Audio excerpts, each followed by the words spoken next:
ஐயோ அம்மா அம்மா ஐயோ மச்சான் இவனுக்கு சைக்கிளை ஓட்டவே மாட்டாளுங்களாடா. இதுக்கு நடந்தே வரலாமேடா. எதுக்குடா சைக்கிள்? வாய் மூட்டு வாடா.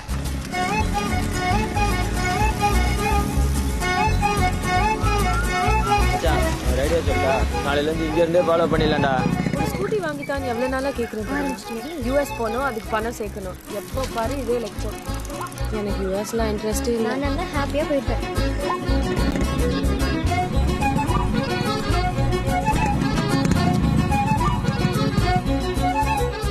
ஐய என்ன மச்சான் டியூஷன்லாம் போறா? இல்ல நாம தப்பு பண்ணிட்டோம். நம்ம அவ தங்கச்சி பின்னாடி போயிருக்கணும். இல்லடா வீட்டை கண்டுபிடிச்சிருக்கலாமே. அதான் இல்ல மச்சான், இது அதை விட பெட்டர். டேய் மச்சான் வேணாண்டா. அது மட்டும் பண்ணாரா? சொன்னா கேள்றா. வேணாண்டா.